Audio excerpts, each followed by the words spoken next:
जी अस्सलाम वालेकुम दोस्तों, की हाल चाल है? ठीक ठाक हो?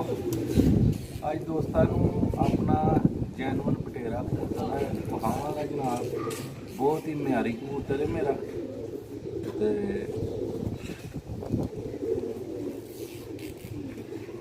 इस कबूतर की खसूसियत है वे कि जिस मादा नाल भी लाओ तो बहुत ज़्यादा रिजल्ट है साड़ी छत का। तो माशाल्लाह बहुत ही नया कबूतर है। काले मुंह वाले क्रॉस कराया, 35 वाले क्रॉस कराया, बहुत रिजल्ट किया।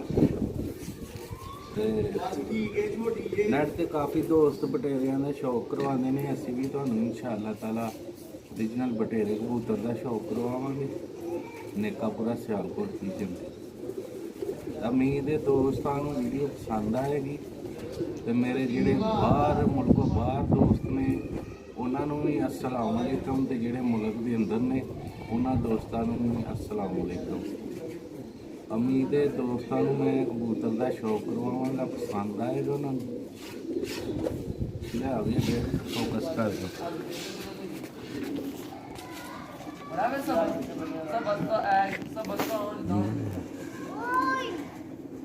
लो जी अख तो शुरू किया माशाल्लाह।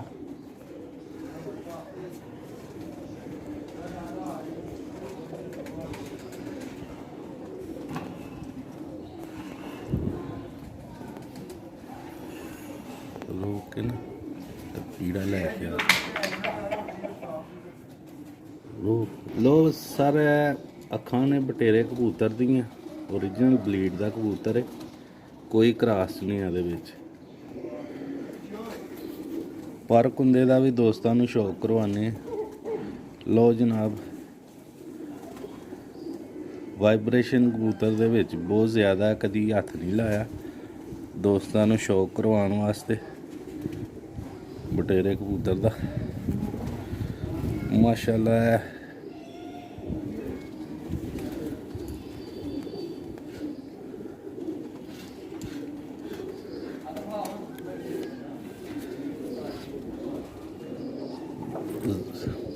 सही नजर आएगा थे।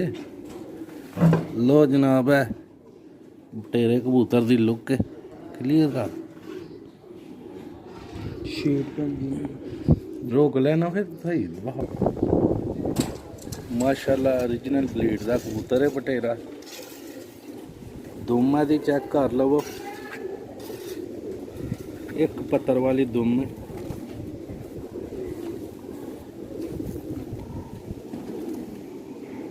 काले नाखून ने।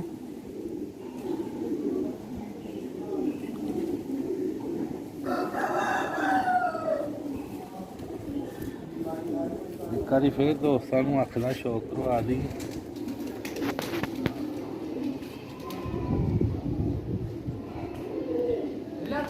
लो दोस्तों वीडियो अच्छी लगे वीडियो को लाइक करें।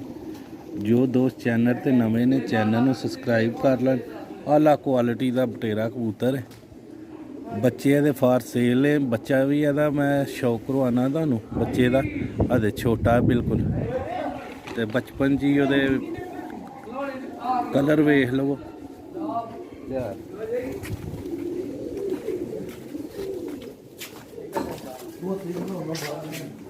लो जनाब है ओरिजिनल बटेरे का बच्चा है।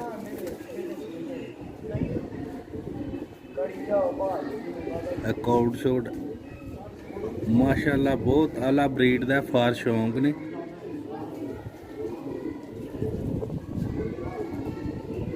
कलर वेख लो नौवां दा काला, ओरिजिनल ब्लीड का बटेरा। वीडियो अच्छी लगे वीडियो को लाइक करें।